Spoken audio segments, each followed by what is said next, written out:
नमस्कार दोस्तों, आपका स्वागत है होलिस्टिक ज्ञान पर। मेरा नाम है दिलीप। आज हम यूपी पुलिस कांस्टेबल के लिए अति संभावित क्वेश्चन जो यूपी पुलिस के पेपर में शॉर्ट आने ही वाले हैं वो देखते हैं। तो हमारा पहला क्वेश्चन है, धीरे धीरे का समास। धीरे धीरे का समास बताना है हमें।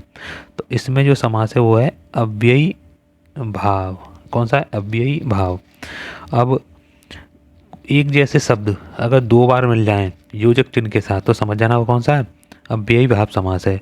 अगर किसी शब्द के पहले कोई उपसर्ग मिल जाए, जैसे अति, अ, प्रति, ऐसे कोई भी शब्द लगा हुआ मिल जाए उपसर्ग, तो समझ जाना वो कौन सा अव्ययी भाव है।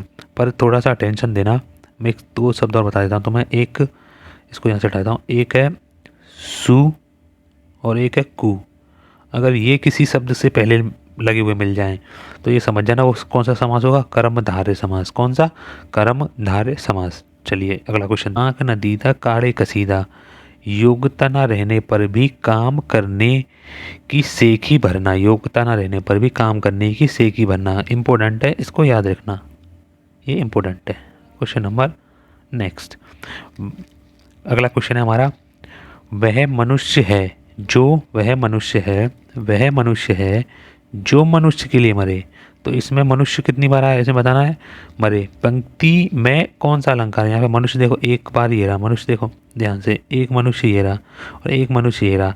कोई भी शब्द एक से ज़्यादा बार आए और उसका मतलब हर बार भिन्न भिन्न हो तो वो कौन सा अलंकार होता है? वो होता है यमक अलंकार। कौन सा होता है? यमक अलंकार। श्लेष अलंकार, एक कोई शब्द एक बार आया और उसके मतलब काफ़ी सारे निकले बार बार तो वो कौन सा होता है? श्लेष अलंकार। इसका आंसर कौन सा है?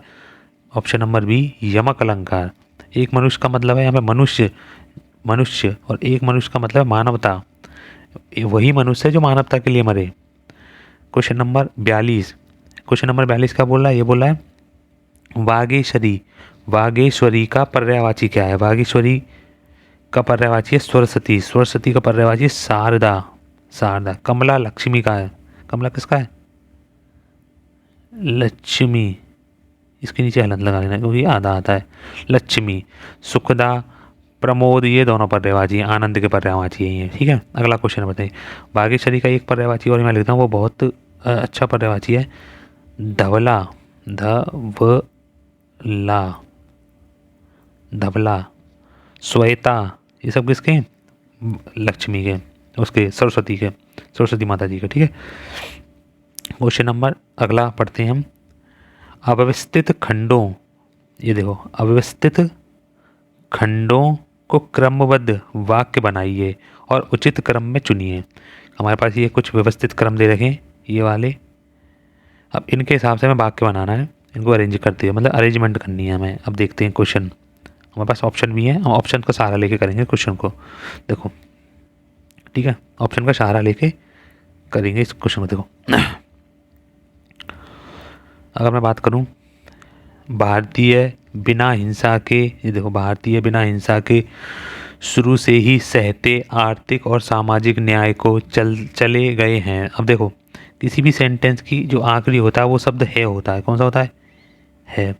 तो ये वाला सेंटेंस सबसे लास्ट में होगा। अब देखो, लास्ट में ये वाला यहाँ है और ये वाला यहाँ है, इसका मतलब ये ऑप्शन नहीं है, ये ऑप्शन नहीं है। अब ये बचा और ये बचा। इससे पहले ऑप्शन चौथा है, इसके पहले कौन सा ऑप्शन है? ये। और एक बार इससे पहले ऑप्शन कौन सा है? ये। ठीक है, अब पढ़ के देख। देखो, भारतीय चले गए, या फिर हम ऐसे बोले सहते चले गए। ठीक है, अब चलो इससे पहले एक और देख लेते हैं। इसके बाद हमारे पास कौन सा ऑप्शन है? इस वाली लाइन में एक के बाद ऑप्शन नंबर 1 में, ऑप्शन नंबर ए में एक के पहले कौन सा ऑप्शन है? चौथा। एक के पहले कौन सा ऑप्शन है? चौथा। अब चौथे वाले को देखते हैं, इसके बाद ये आना चाहिए यहाँ पे, ये बोलना चाह रहा है पहले वाले ऑप्शन में। तो हम ऐसे पढ़ेंगे, सबसे पहले यहाँ से पढ़ना चालू करेंगे, सहते भारतीय चले गए। तो ये भी सेंस नहीं दे रहा, ये भी गलत हो गया। तो आंसर हमारा कौन सा है? डी। अब इसको हम बनाना चालू करें पहले से, शुरू से ही, फिर पाँचवा, आर्थिक और सामाजिक न्याय को बिना हिंसा विरोध के भारतीय सहते चले गए। समझ में आ गया ना? ये है, मैं बता रहा है कि ये सेंटेंस खत्म करेगा, तो इसका मतलब ये वाला आंसर होगा हमारा। ठीक है, चलो अब क्वेश्चन नंबर 44। देखो, बोल रहा है 3 बेर खाती थी वो 3 बेर खाती है। 3 बेर यहाँ पे कौन सा दोबारा से, यमक अलंकार। देखो बेर का मतलब जो बेर पेड़ों पे लगते हैं, और बेर का मतलब यहाँ पे बार, क्या, बार। बार का मतलब 3 टाइम, टाइम 3 समय खाती है वो, 3 समय खाती है यहाँ पे। तो इस बार का मतलब अलग, बेर का मतलब अलग है, इस बेर का मतलब अलग है। तो जब भी कोई शब्द एक या एक से अधिक बार आए और उसका मतलब बार बार अलग अलग हो, तो वो कौन सा होता है, यमक अलंकार। अब क्वेश्चन नंबर 45। विस्मय शब्द है, विस्मय स्थायी भाव किस रस में होता है। विस्मय स्थायी भाव किस रस में होता है। तो ये किस में होता है, ये होता है अद्भुत में। कौन से में, अद्भुत में। ठीक है, अगला क्वेश्चन देखते हैं। यद्यपि मोहिनी धनी है, तदपि, यद्यपि मोहिनी धनी है तदपि बहुत दुखी है। अब देखो, हम मिश्र वाक्य का हम वाक्य वाला सेक्शन कर चुके हैं, उसमें मैंने बताया था यदि, यद्यपि, तदपि ऐसे शब्द आ जाए वो कौन से होते हैं, मिश्र वाक्य होते हैं। वो कौन से होते हैं, मिश्र वाक्य, मिश्र वाक्य। और संयुक्त वाक्य में और है, अपना, तथा है, इसलिए है, अन्यथा है, लेकिन, किंतु, परंतु, वरन, चाहे, अतः ऐसे शब्द मिल जाए तो समझना कौन सा शब्द है वो। तो वो कौन सा वाक्य है, संयुक्त वाक्य है। और इन दोनों से संबंधित कोई भी शब्द ना मिले तो वो कौन सा वाक्य है, सरल वाक्य है। बहुत सिंपल सी डेफिनेशन। Question number next. जिसका, जिसके बराबर, जिसके बराबर, जिसके बराबर कोई ना हो, तो वो कौन सा है, जिसके बराबर कोई ना हो, अनुपमा। कौन है वो, अनुपमा। अनुपमा विलक्षण, विलक्षण मतलब जिसके लक्षण दूसरों से अलग हों, असाधारण, आलोकातीत। तो इसका कौन सा है, अनुपमा, अनुप उपमा। बंदर का तत्सम, बंदर का तत्सम। तो बंदर का तत्सम रूप बानर है, बानर। मरकट, कपी और हरी, मरकट, कपी और हरी ये इसके पर्यायवाची हैं, पर इसका तत्सम नहीं है। चरण कमल, बंदो रघुराई, चरण कमल, बंदो रघुराई। इसमें अलंकार बताना है, तो अलंकार इसमें कौन सा है, इसमें अलंकार है अपना रूपक अलंकार। यहाँ पे चरण की विशेषता बताई जा रही है कि वो कैसे, कमल के जैसे, कैसे, कमल के जैसे। चरण की विशेषता बताई जा रही है कमल के जैसे। जब यहाँ विशेषण विशेष की जोड़ी हो तो कौन से होते हैं, रूपक अलंकार। क्वेश्चन नंबर अब नेक्स्ट देखते हैं 49 के बाद अपना 50। क्वेश्चन नंबर 50 कहाँ गया, ये आ गया 50। क्वेश्चन नंबर 50 बोला है, लो, तीनों लोक में मथुरा न्यारी। तीनों लोक से मथुरा न्यारी का अर्थ है सबसे निराला। क्या है, सबसे निराला। इसका आंसर क्या होगा, सबसे निराला, ऑप्शन नंबर बी। बहुत अच्छे। अब देखते हैं अगला क्वेश्चन। मिथिला कुमारी, मिथिला कुमारी, मिथिला कुमारी किन्हें कहते हैं। तो मिथिला कुमारी कहा जाता है भाई साहब सीता माता जी को। किसको, सीता माता जी को। सीता माता जी को किसको कहते हैं, सीता माता जी को। राधा, द्रौपदी और सत्यभामा, इनमें से कोई आंसर नहीं है। कौन सा क्या है, सीता माता को। तो इन्हें जानकी पुत्री बोला जाता है। इन्हें एक है वैदेही की, ये बहुत अच्छा है, ये वैदेही। कौन सा, वैदेही। ठीक है, अगला देखते हैं। खड़ी बोली का प्रथम महाकाव्य कौन सा है। खड़ी बोली का प्रथम महाकाव्य प्रिया, खड़ी बोली का प्रिया प्रवास, प्रिया प्रवास, प्रिया प्रवास, प्रिया प्रवास। कौन सा है, प्रिया प्रवासी। अयोध्या प्रसाद हरिऔध, किसने लिखा है, हरिऔध,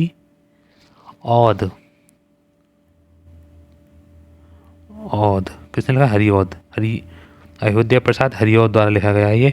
कौन सा, प्रिया प्रवास। खड़ी बोली का प्रथम काव्य कौन सा, ये है प्रिया प्रवास हरिऔध द्वारा जी लिखा गया है। अंत का समानार्थी, अंत मतलब आखिरकार, आखिरकार मतलब परिणामतः, परिणामतः। अन्यथा एवताय वस्तु, कोई भी इनका समानार्थी नहीं है। अब अगला क्वेश्चन है, वृक्ष से पत्ते झड़ते हैं, वृक्ष से पत्ते झड़ते हैं। तो इसमें कौन सा है,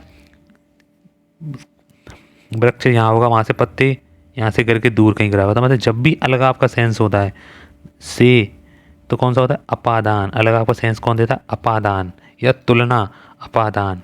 तुलना का सेंस हो या किसी चीज़ का अलगाव का सेंस हो तो कौन सा होता है वो, कौन सा पर्यायवाची वो कारक होता है, वो होता है अपादान। ठीक है, विचार में, विचार में इक प्रत्यय जोड़ेंगे तो क्या बनेगा, विचार में इक प्रत्यय जोड़ेंगे तो बनेगा वैचारिक।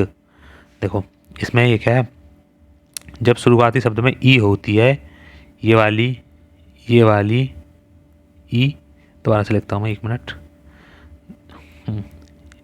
ये ई या ये ई या फिर ए, कौन हो, ये ठीक से नहीं चल रहा, ए, तो वो किस में चेंज हो जाते हैं, वो हो जाते हैं ए में चेंज। कब, जब मैं एक प्रत्यय जोड़ता हूँ।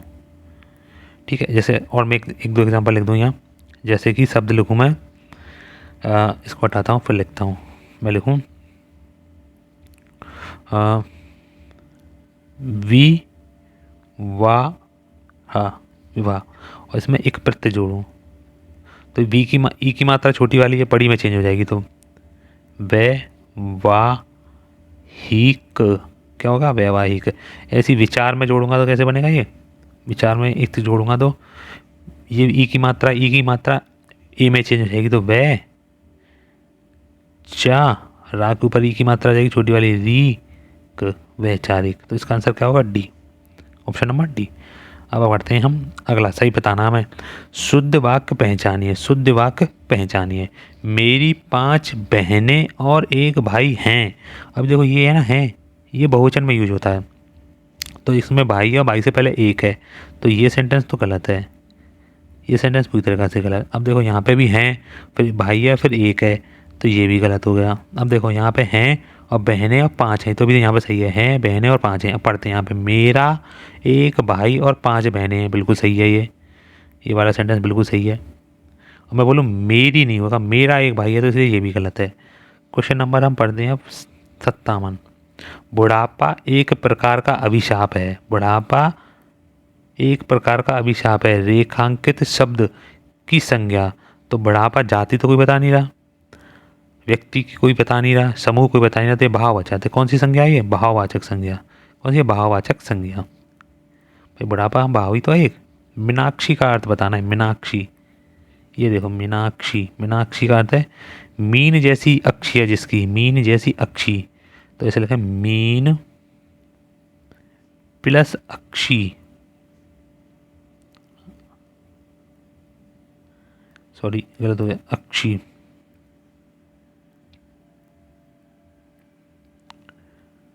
अक्षी, अक्षी का मतलब आंख,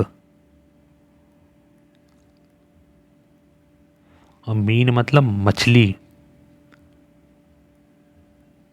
तो ये ऑप्शन इसका कौन सा होगा, मछली की तरह गोल आंख वाली को क्या बोलते हैं, मीनाक्षी। ओके, अगला बढ़ते हैं हम। अगला क्वेश्चन है हमारा क्वेश्चन नंबर 59। क्वेश्चन बोला है संपन्नता का विलोम बताना, ध्यान से सुनना, विलोम। तो इसका विलोम होगा किसी चीज़ की संपन्नता मतलब सब कुछ का होना, पूरे धन धान्य होना, तो निर्धन्यता। क्या हुआ, निर्धन्यता, निर्धन्यता। अगला क्वेश्चन है हमारा, अज्ञानी का पर्याय नहीं है, ये नहीं थोड़ा ध्यान रखना, क्या पूछा इसने, नहीं है, मतलब 3 ऑप्शन होंगे, एक नहीं होगा, तो अज्ञान, तो आ मतलब मैं भी बता होगा, हर बार बताता हूँ, आ और ज्ञा से मिलके बना हुआ है। ठीक है, ये ज्ञा और ज्ञा से मिलकर बना हुआ है। ज्ञा का मतलब ज्ञान और आ का मतलब नहीं, तो ज्ञान नहीं है मतलब अज्ञानी, मूर्ख तो है ही इसका पर्यायवाची, अनभिज्ञ, अनभिज्ञ भी ऐसे ही बना हुआ है, देखो देख कैसे बना हुआ, एक बार हम देखें तो इसमें भिज्ञ में अन्न जोड़ने के बाद क्या बना है, अनभिज्ञ। तो इसका जो सही आंसर है वो कौन सा है, भिज्ञ।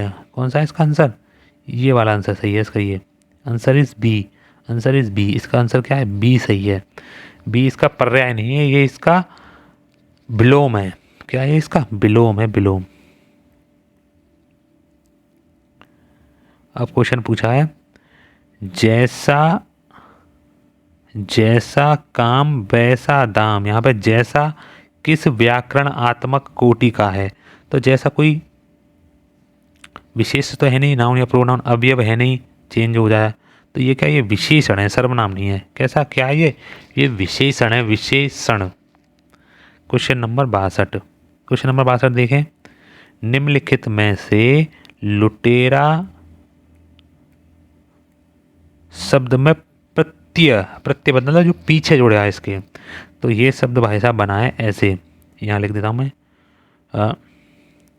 लूट प्लस एरा, एरा लुटेरा, लूट प्लस एरा, लूट प्लस एरा, तो लूट, लूट प्लस एरा, तो बना इसमें प्रत्यय कौन सा होगा, एरा।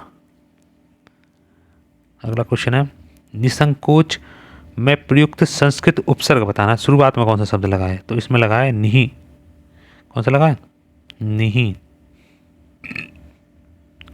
क्वेश्चन नेक्स्ट है हमारा, निम्नलिखित में से कौन पीछे चलने वाला, कौन पीछे चलने वाला, पीछे का होता है शब्द अनु, अनु, तो इसमें लगा अनुगात, गत मतलब चलना, तो यही होगा हमारा आंसर।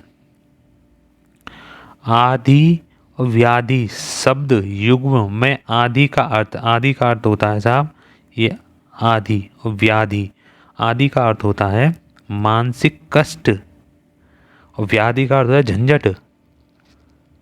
क्या होता है व्याधि का अर्थ, झंझट, कोई झंझट लग गया, व्याधि लग गई। निम्नलिखित में से काटना का तत्सम बताना है साहब, काटना का तत्सम बताना है। अब देखते हैं काटना का तत्सम। देखो काटना का तत्सम है कर्तन, क्या है, कर्तन।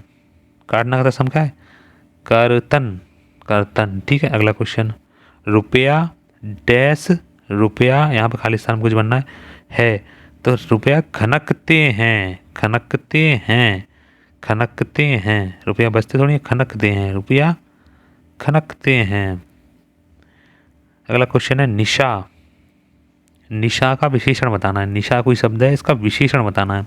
जैसे एक संज्ञा है, उसका विशेषण बताना है। देखो निशाचर राक्षस या चोर के लिए यूज होता है, तो ये तो अपने आप में संज्ञा है, तो ये हमारा आंसर नहीं है। निशांत, निशांत का मतलब होता है, निशा माने रात, निशा माने क्या होता है, रात, और आंत का मतलब अंत, अंत, तो निशा, रात का अंत कौन करता है, सुबह। ठीक है, सुबह, ये सुबह का पर्यायवाची है। निशांत को क्या मतलब है, पर सुबह या रात का चौथा पहर, जिसे हम भोर बोलते हैं ना, वो निशांत को बोलते हैं हम। अब निशीत, निशीत का मतलब क्या होता है, निशीत का मतलब होता है आधी रात का समय। निशीत का मतलब क्या होता है, निशीत का मतलब है आधी रात का समय। आधी रात के समय को हम क्या बोलते हैं, निशित, निशित। तो इसका आंसर क्या होगा, नैश, नैश। विशेषण क्या है, नैश। 8 कन्नौजियों, कन्नौजिया, 8 कन्नौजिया, 8 कन्नौजिया 9 चूल्हे। लोकोक्ति का अर्थ है अलगाव की स्थिति, सब अपना अपना अलग अलग कर रहे हैं। निम्नलिखित में से कौन चक्रपाणी में प्रयुक्त समास है। चक्रपाणी में चक्र है, पाणी में जिसकी, इसका है बहुब्रीहि। कौन सा है इसका, बहुब्रीहि। निम्नलिखित में उच्छ्वास, उच्छ्वास का संधि विच्छेद बताना है, तो ये बनेगा उत प्लस श्वास। क्वेश्चन नंबर डी इसका सही है। 71 का क्वेश्चन नंबर कौन सा ठीक है, कौन सा आंसर ठीक है इसका 71 का, 71 का क्वेश्चन नंबर डी, ठीक है। अब क्वेश्चन नंबर 72, निम्नलिखित इसमें कौन संयुक्त अक्षर नहीं है। ये का और शा से मिलकर बना हुआ है, ये ज्ञा और चूल्हे वाली अलियां से मिलकर बना हुआ है, ये ता और रा से मिलकर बना हुआ है, तो इसका आंसर क्या होगा, ये फा। ऑप्शन नंबर डी इसका करेक्ट आंसर क्या है, ऑप्शन नंबर डी, क्योंकि इसने पूछा संयुक्त अक्षर नहीं है। निश प्लस कलंक में, तो देखो छांटते हैं, देखो कलंक, तो निश में ई की मात्रा चेंज होगी, गलत हो गया। निश में ई की मात्रा बड़ी होगी, नहीं हो गया, ये बनेगा निष्कलंक, डी। 73 का क्या है, डी, 73 का डी, 73 का डी, 73 का डी। अब 74, क्वेश्चन नंबर 74, क्वेश्चन नंबर 74, अरे यार 74, निम्नलिखित में से कर्मधारय समास, कौन सा समास पता करना है हमें, कर्मधारय, कर्मधारय समास। देखो पतझड़ तत्पुरुष समास, गांव द्वंद्व समास, गांव शहर, त्रिफला दिगु समास, तो कौन सा बचा हमारे पास, नील गगन। कौन सा है इसका, नील गगन। क्वेश्चन नंबर 75, कुमुदी का पर्यायवाची, कुमुदी का पर्यायवाची, कुमुदी का पर्यायवाची है चांदनी। चंद्रहास तलवार का है, तलवार। चंद्रहास का है तलवार। एक है चंद्रहास कृपाण, कृपाण भी किसका है? चंद्रहास तलवार का ही। कृपाण किसका है? तलवार का। कुमुद से एक शब्द मुझे याद आया, मैं यहाँ पर लिख देता हूँ। कुमुदी, कुमुदी, कुमुदी वो फूल होता है जो चांदनी की रोशनी में खिलता है, तो इसलिए इससे शब्द क्या बना है? कुमुदी, कौमुदी, कौमुदी, कौमुदी। और कुमुदी वो फूल जो चांदनी की रोशनी में खिलता है।